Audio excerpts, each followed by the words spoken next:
afternoon. My name is Princey. I work for an agency that is based in Manhattan but serves Westchester County as well, called the Urban Resource Institute. And a few years ago, I developed and now coordinate a program that works with individuals who have been convicted of domestic and family violence crimes. These individuals are, for the most part, on probation and or have open child protective service cases. So they come to our program mandated through conditions of either family court or criminal court. One of the things, and I believe you could read more about us and our history on the website that was mentioned, but one of the things that we were asked to do is ask to respond to the question, do we believe there's hope? Do we believe that these systems can be impacted by the work that we're doing? And my short answer to that is yes. The longer answer is much more complicated. I think some of the challenges that we face are in the way that we look at these individuals first and foremost, right? On paper, and certainly if you reference the rap sheets and listen to the transcripts of their court cases, these individuals have done some very monstrous things. They have affected the community in negative ways. They have offended against the victims of their crimes. However, one of the tenets of the program that we run is the fact that people are not only capable of change, right? And we know that when we look at the science and neuroplasticity and all that good stuff, but also worthy of change, worthy of the effort and the time it takes to invest in these individuals to inspire and allow that change to happen. That being said, these individuals create that change themselves, right? We are not forcing anybody to change, even though they're mandated to these programs. We can only create an environment that allows them and inspires them to change. And in that environment, right, we have to, as practitioners and clinicians, be very careful in what we do. Because if we act in a way that disenfranchises them again, in a way that traumatizes them again, we are going to have more of the same. Our program works because we infuse hope into the individuals who go through the program. I think that's why it works. And not hope in the program, but hope in themselves. Hope in the fact that they can redefine themselves. Hope in the fact that they do not have to co-sign the way that the community or certain individuals in their community might look at them, and hope that they could be different, right? Have different, experience different. One of the other things that I like to highlight as well is people do not get this way by accident. I, for the most part, do not believe that people are innately evil, that we are out to hurt or injure or have a negative impact on one another. But I would ask you, if you were born into a set of circumstances that you were being physically abused on a regular basis, that you were being sexually abused on a regular basis, that your mother or father had abandoned you, that your mother or father had been incarcerated themselves for years out of your life, how would you have developed in your own journey? What are the choices that you would have made if you didn't know and still don't know where your next meal is coming from? If you know that your housing situation is temporary and tenuous, if you do not have certainty of what tomorrow will bring, how would you behave? If you couldn't feed your children, if you didn't have access to your children, how would you behave if you've had to endure significant amounts of trauma in your own life and struggled with coping with that trauma and perhaps turned to alcohol, illegal drugs, and things like that, right? And in those very defining moments of your life, made negative choices instead of positive ones. How would you want to be looked at if you then wanted to change? And that's what we focus on.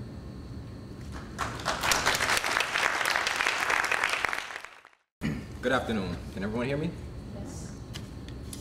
My name is Charles Lewis. I work for an organization called Project Renewal. and we cater to, or we serve clients who have criminal background histories and also have mental health and substance abuse histories.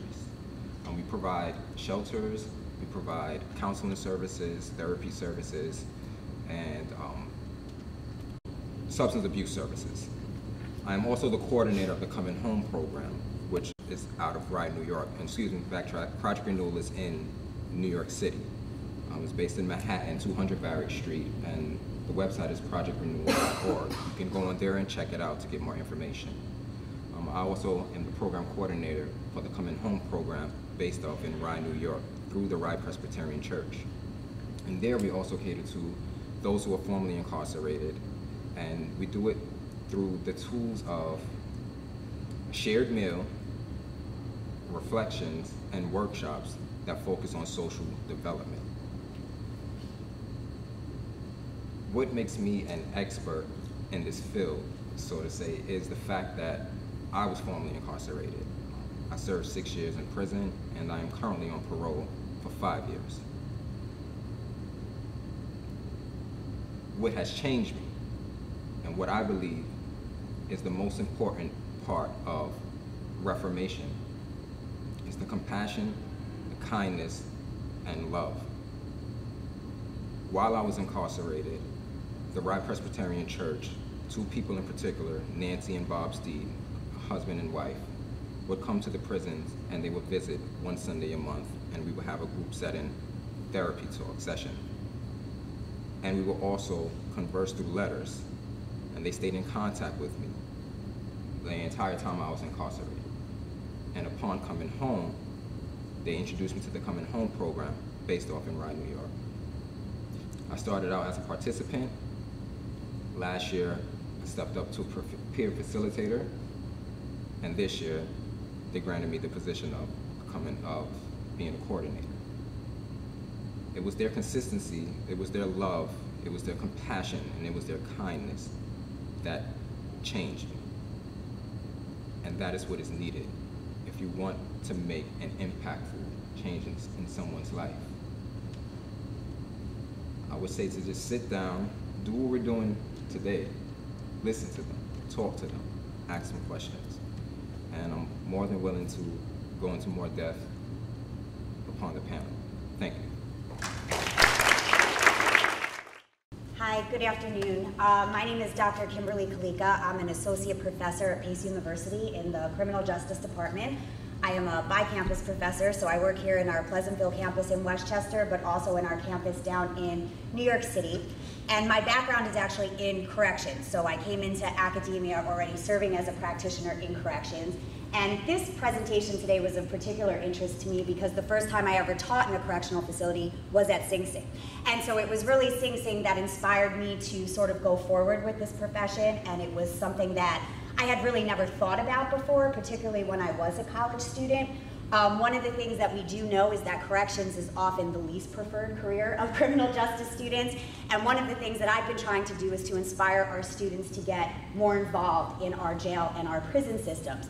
I started at Sing Sing teaching, and then I went up to Bedford and Taconic, and I was the coordinator of their HIV and AIDS peer education program. I've also worked for the Westchester County Jail. I was the supervisor for their transitional services unit, and then I moved into teaching, where I am still heavily involved in corrections. One of the things that I found that was very interesting going from a prison system to a jail system is that there are a lot of different issues that offenders face. In prison, we often have their time, okay? We have people's time. So we can implement programs, we have them for the longevity, we can work with them on good release programs and good release plans. In jails, what I saw, which was very different, is that we don't have the luxury of people's time. Just to give you an example, I'm up at the Westchester Jail now. We just started a new program. It's called Parenting Prison and Pups. We're doing it at the Westchester County Jail for female inmates, and we're also doing it at Metropolitan Correctional Center, which is a federal jail down in Lower Manhattan. And we are providing an evidence-based parenting program to female offenders, and what we're looking to do is to incorporate the use of animal-assisted therapy within our program, because as was mentioned, our female offenders face a lot of trauma, as do our males. And these dogs are going to be used as a tool to sort of help in terms of processing women with the trauma that they've had. But one of the issues that we are that we are having is that women are not even there long enough to complete the course. And I had, we started out with 14 women. Women are a small percentage of the jail population, as many of you probably know, but they go out to court, and we think they're going to be released at a certain time, and the judge decides to release them from court, and they're released without us being able to finish their plan. And that often becomes a big hindrance in terms of helping individuals who are getting released from jail and going back into our communities, and then of course recommitting crimes and coming back in.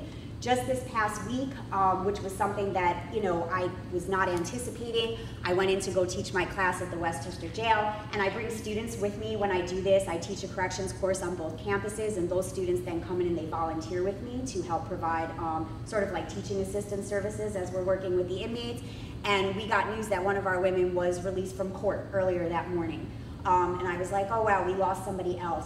A week later, what we found out was that she ended up not having an appointment at her drug program because they were expecting her in December, and so they had to try and find placement for her. She ended up reconnecting with her boyfriend. They went out, they copped dope, and she overdosed. And so this news came in the middle of teaching class. One of the women got off the phone with somebody and came running into the room to let us know. I mean, so these are the issues that we are facing. And in terms of the program that I'm doing now, one of the reasons why I wanted to focus in on jails is because prisons tend to have the majority of the programming. And especially we see, because there's more men in prison than there are women, when we have funding, obviously that funding goes to the male offenders over the women because we can make a larger impact. So this was sort of a way to deal with a smaller population that is in need of services. And some of the things that we're dealing with, mental health issues is a big problem, and substance use, particularly heroin, as many of you know, if you've been watching News 12, it's of epidemic proportions. We have, 90 to 100 people overdosing every single day. And so these are very difficult issues that we are trying to grapple with. For those of you who want to get involved, compassion, I believe, is really the way to go. Some of these folks have never had a kind word said to them. Some of them have never been able to have an achievement. And so even like our parenting program is going to be completing in another week and a half, 2 weeks. We're having a graduation ceremony. And we're going to do a graduation ceremony, and we're going to make a big deal out of it because it is a big deal. And we need to make a big deal out of it to make them know that they can accomplish, right, little successes, which can lead to larger successes down the road. But even trying to volunteer and trying to help is not often as easy as it sounds. To get this program off the ground, it took us almost 2 years for its implementation. And now we're sort of grappling with finding funding. We haven't been able to find funding, so I'm not sure what the longevity of this program will be. But those are just some of the issues that we are really facing, particularly when we're dealing with incarcerated populations. Thank you so much.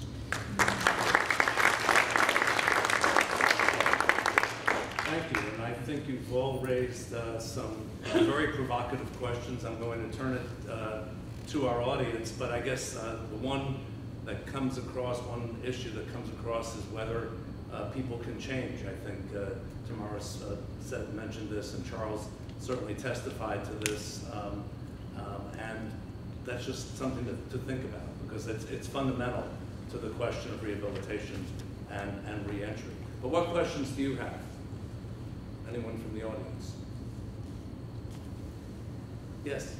I didn't hear in the presentations that you do any work with the families of the people who are re-entered. Can you speak to that? For the benefit of our audience, because you were quiet, what is being done with families? Sure.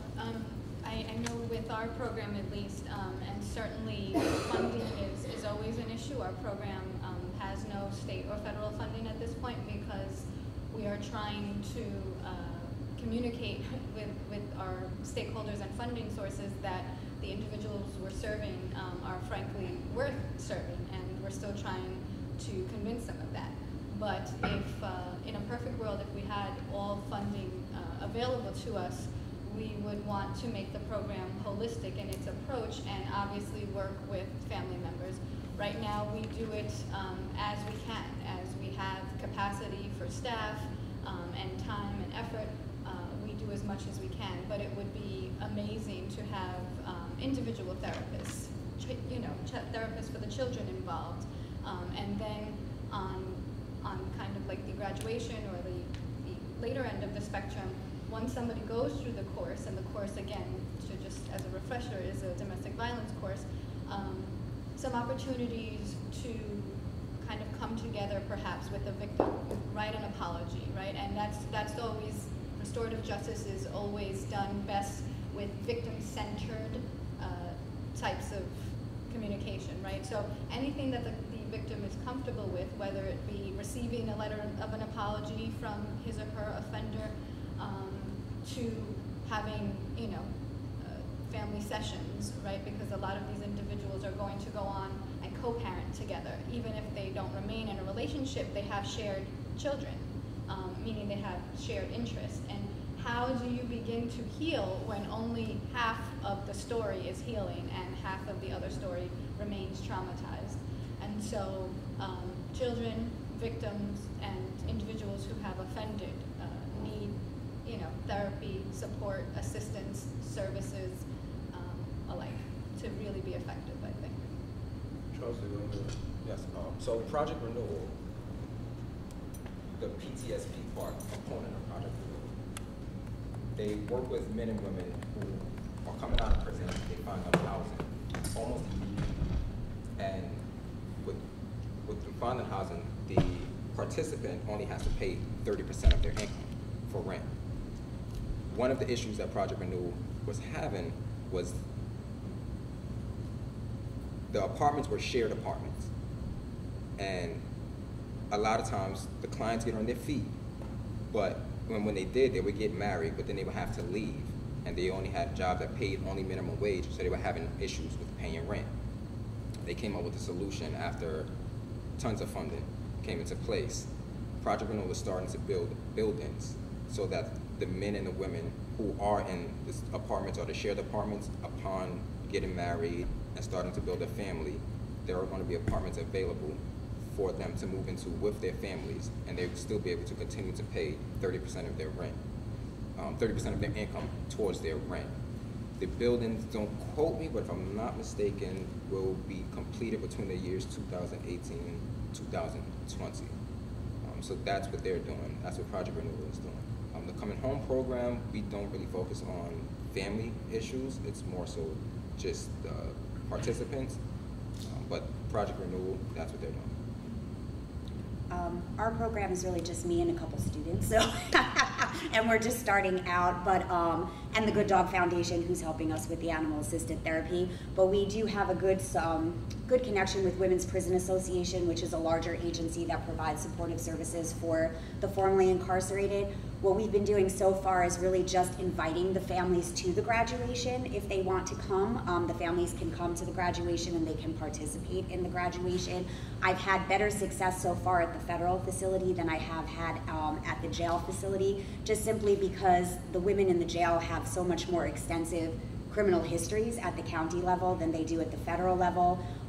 Most of the women at the federal level have not lost their parental rights, but most of the women at the county level have, or they have open child protective service cases, and there are other hindrances to us to be able to sort of facilitate a family reunification program. So it's been a little bit more difficult with our county level women to involve the families for those reasons. Yes? Yeah. I was just curious about trends in employer attitudes and towards ex-inmates.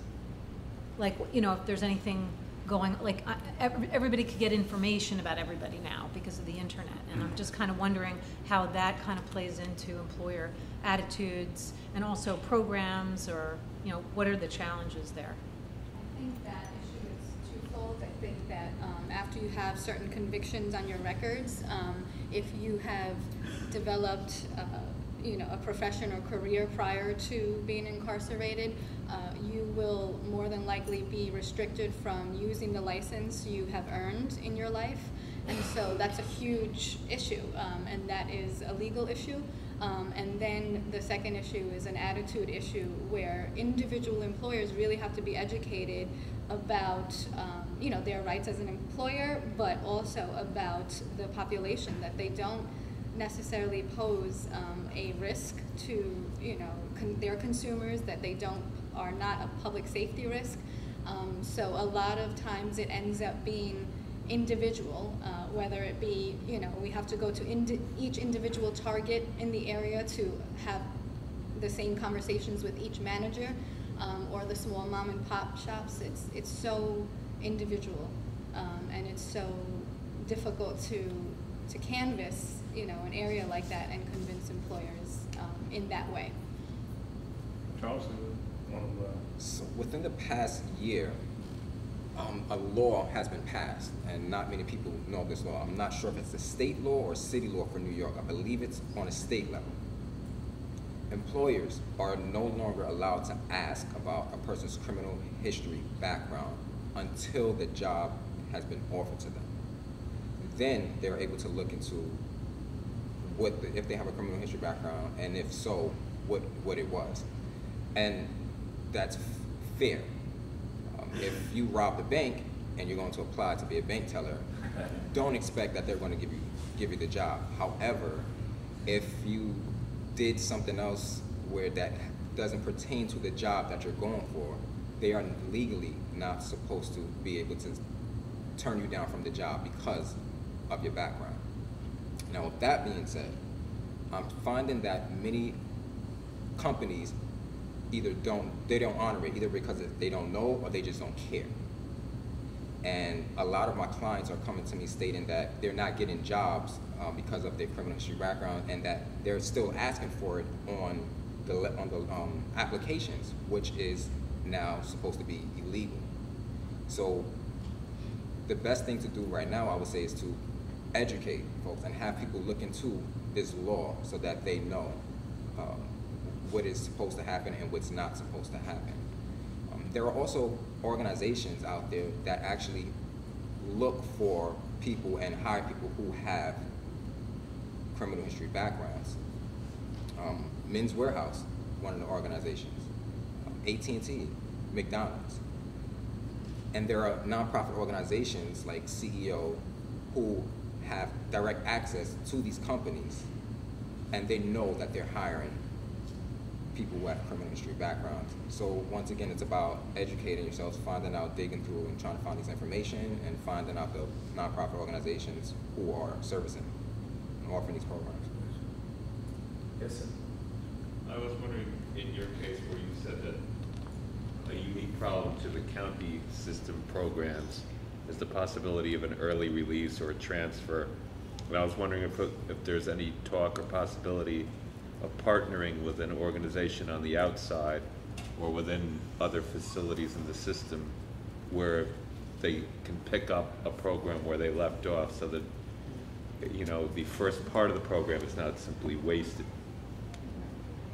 Not that I'm aware of. I mean, the issue really is that programs have such limited funding and they have limited space. And so, you know, they really can't promise you a bed until they know this is the day that you're coming home, because they can't leave beds empty. And so oftentimes it's really just luck of the draw. Are you getting released on a day where somebody else happened to graduate from the program, and now therefore there's a bed available? And if not, you're going to end up in one of the homeless shelters, which then gives, you know, rise to a whole other array of different problems and issues. Yeah, yes. The Bedford facility used to have a work program called South 40, so that a woman could develop a resume while being incarcerated. Yes. I believe it was killed during the Pataki administration. A lot of them were, yes. At least that's what I was told. Is there anything somewhat like that now, where a person can come out of prison and have something that they can show? Most facilities have some sort of transitional services program. They differ in what they provide depending on the individual facility, but one of the components that they're supposed to work on is job readiness. And so helping offenders before they leave sort of prepare a resume, even working with them on interviewing skills. But, you know, based on the individual facility, sometimes that's done a little bit better in some places than it may be done in other places.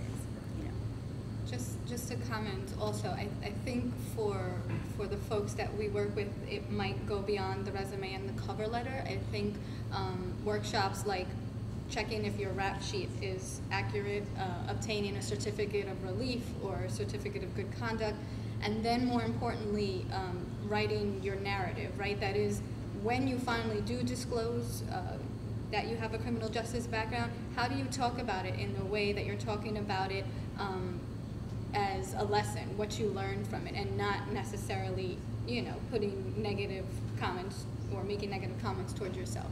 So I think it's broader than just the couple documents that, you know, that you could submit to the employer. I did have, I'm happy to reintroduce our panelists from Shrub Oak last 2 days ago, Donna Marino, who can also answer some of these questions.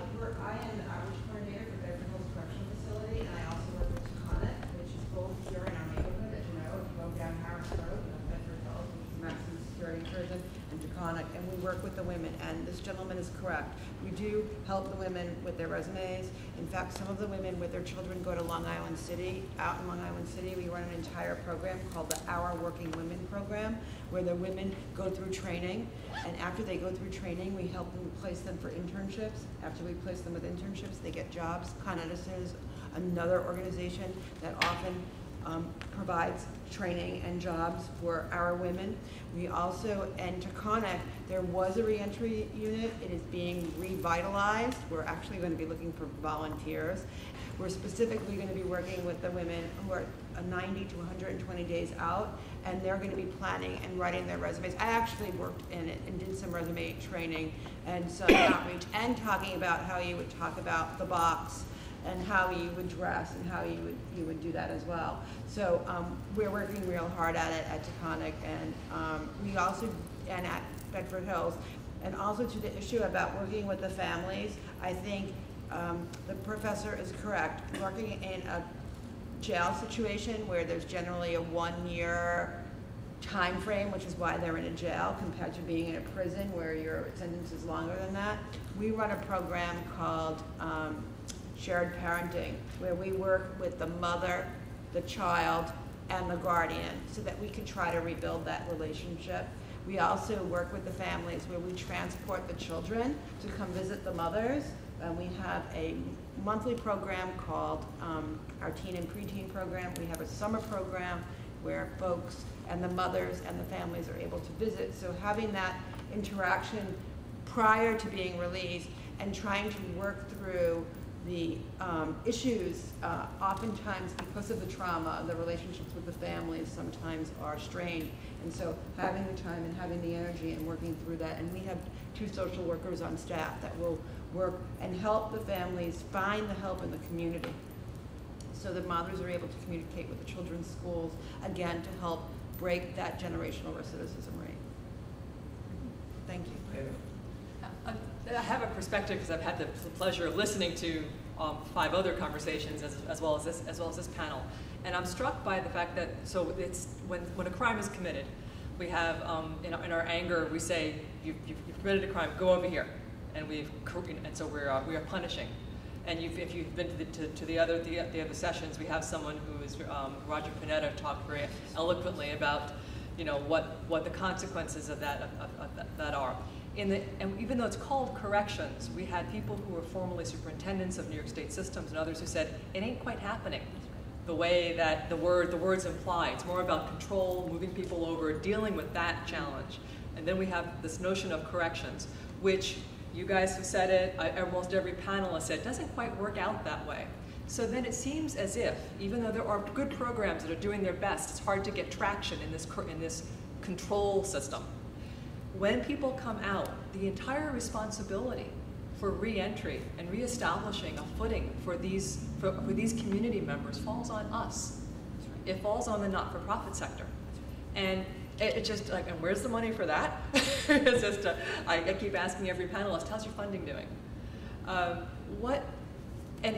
one of the organizations that tries to say, hey, I got information for you, I ask you guys, where do you see positioning yourself to get the ear most effectively of people who are returning to the community, so that they can know that it really makes a difference to work with the Osborne Association? Don't go randomly trying to get a job if you've got a significant rap sheet, because you got to work with an employer who's going to be able to see what rehabilitation and reform has taken place. Mm-hmm. How do you get in the way of that? That, it seems to be a challenge across the board, and I don't know where you begin to address it. Well, go ahead. Well, just from from our personal experiences, there are, I think, 3 groups of people that are in positions to really impact change. I think those are the discharge planners at the jails and prisons. And then I think those are probation officers and parole officers. And I think that there's 2 kind of challenges when we talk about these people. I think that they're overworked, you know, caseloads being what they are and such. And I think that by the very nature of who we are as humans, if you're drawn to these professions, there's a possibility, I'm certainly not saying everybody, but there's a possibility that you yourself are going to have some issues with power and control, and those issues might play out in your professional practice, right? So I think education in these kind of environments where one human has so much, you know, authority and control over another human is important, and then working effectively to get these same groups of people, you know, again, a similar theme, funding, so that they can have the resources and partnerships and support they need to do their jobs effectively. And what do I mean by that?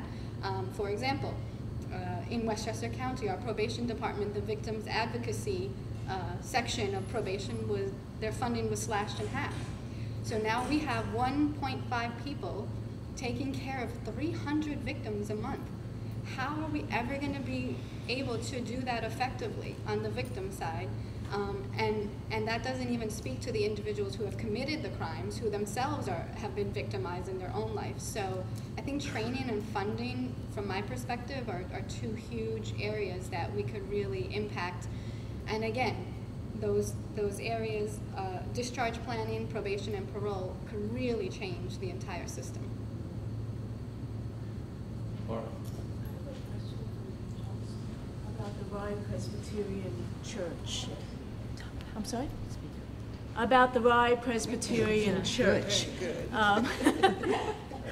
And how that got started, and whether in your experience that can be brought to other faith communities, because yes, funding is scarce, but there are resources and assets beyond foundations. I think they can be implemented through faith communities. I just wonder if you have any reflections on that. Absolutely.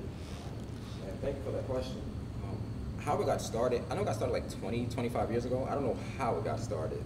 I've been involved with it for 4 years, but for actually almost 6 years, but for 4 years of it, I was a participant. The members of the church actually fund the program. And all I can say is, if it wasn't for the Rye Presbyterian Church, the Coming Home program, I wouldn't be where I'm at today, literally. They were consistent with me. They actually came inside of the prison to come and see me. They actually wrote to me, and they were coming inside the prisons when the entire time I was locked up, not one family member came to visit me. Not one family member came to visit me. And I'm not mad at my family. I understand, because I put myself in that situation. So I, in a sense, removed myself from my family. But having them come to visit me, write me letters, it changed something inside of me. You can do it inside of your churches. You can do it inside of your homes. If you can't do it on a large level to where you can fund 12 people, 14 people, you can just do it for one person. It's an individual basis. All of the nonprofit organizations, all of the churches, it's made up of individuals. It's made up of people. So the churches, you can do it. You can do it. Just get a group of people together who are interested, who have the heart, who want to do it, and just give what you can. If all you can give is a month out of your time, or if all you can give is $5 or $10, trust me, it really helps. If all you can give is a visit, it helps. It's not as hard as people. Don't make it as harder than what it really is. It's an individual thing. You can do it from your churches. Did I answer your question? Charles, can you describe a little bit more about what happens in the Coming Home program? Because it's that program that you do is actually very specific in terms of some of the skills that you're trying to instill. So the program is based off of it teaches social development. And the heart of the program really happens at the mealtime. Every Thursday we meet, and there are workshops that are given on an 18-week basis. The workshops are on meditation, we have workshops on yoga, we have workshops on managing personal finance, we have workshops on the art of dressing, we have workshops that help develop relationships, workshops on job interview skills. And after the workshops go for about an hour, sometimes it runs a little bit over, but there's a dinner. And after dinner, there's always a reflection where someone brings in a quote, a poem, a story.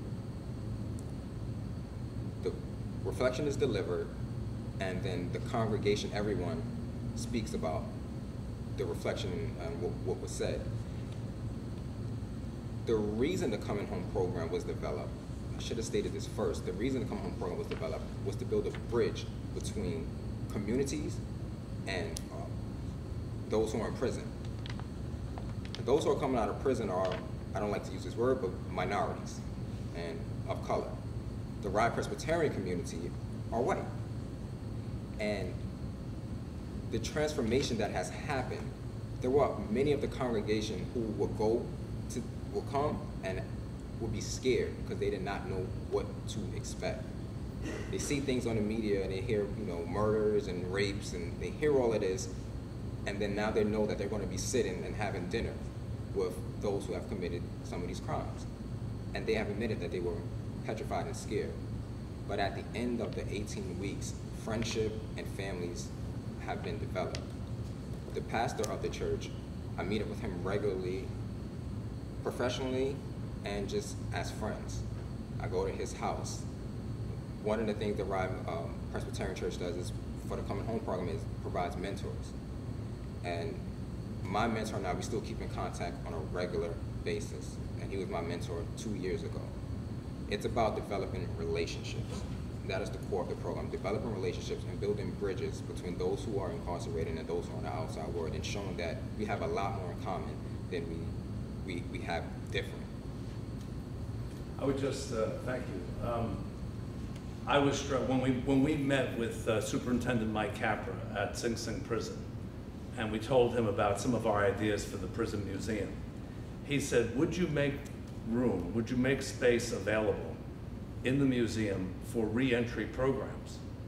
And we said, of course. I had no idea, and I don't think any of us had any idea what a void there is, what a gap there is in this basic need, as you described. And so we will have space in the powerhouse. And I think the powerhouse is a great analogy. It's going to be a powerhouse of knowledge, a powerhouse of ideas, as well as the location for our exhibitions. But we will definitely commit ourselves to be part of this culture of reform in the museum. So it's not going to be a traditional museum in that respect. Other questions? Yes, Donna.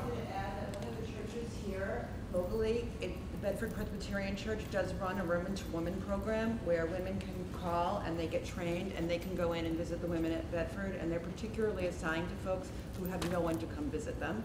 And as a result, some of those folks have created the kinds of relationships that you're talking about. So if anyone's interested in participating in that, it's Reverend Al Kwarn over at the Presbyterian Church in Bedford, and they are also running a woman-to-woman program specifically there. So I just wanted to add that there's some stuff being done locally too. Nancy, did you have a... Yeah, I was just wondering what you would think. I'll speak up. I was wondering what you would think. You know, the museum feels as though we're emerging and developing this new institution at a time when issues of criminal justice and mass incarceration and reform are very loudly being discussed in this country. but we have such a long way to go. We want to be part of that discussion, be a forum, as this is a forum for talking about those issues.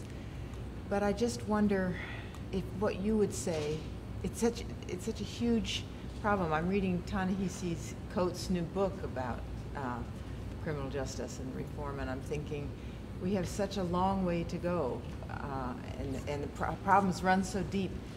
And each one of these things you're doing are essential in the work that's being done in Bedford and so forth, but it barely touches, you know, a small percentage of people that are incarcerated, because the mass incarceration has grown to such a degree, outrageous degree in this country.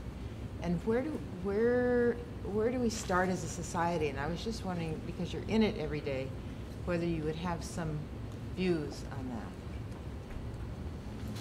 I used to do a lot of community outreach and organizing, and I think that's where you always start, in organizing as a professional coalition, organizing people who've had the personal and lived experiences, and getting those voices together. There's strength in numbers, and really looking at what is impacting our county and state, you know, the most, and start getting concrete about things, because you know, talking is wonderful, awareness is wonderful, and then I think if we move to action, then we begin to solve problems.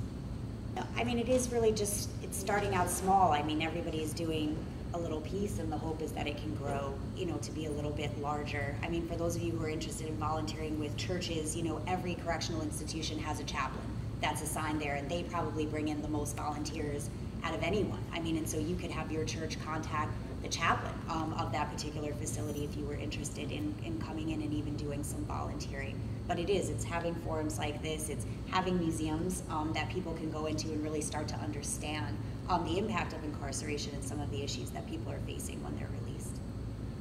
Last question. It's a comment and a question. First, I just want to thank everybody for this program, which has been amazing and a real eye-opener. And as Brent said earlier, he's heard this 6 times, and every time you learn something new. And it's been true. It's been very passionate and very great empathy and all of that.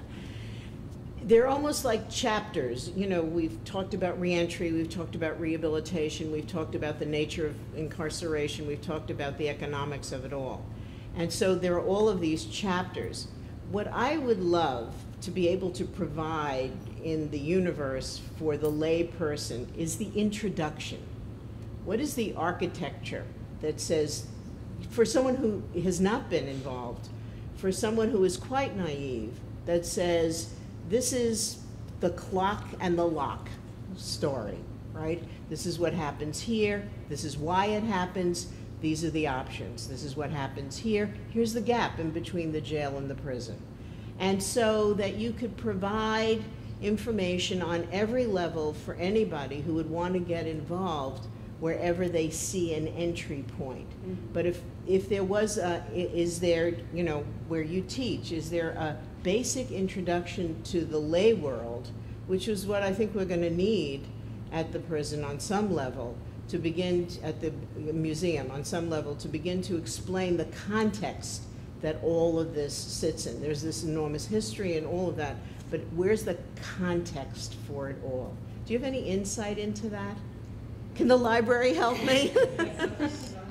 I mean, I think diversity work gives it context. Oppression work, you know, will allow you to understand the greater kind of framework of all of this.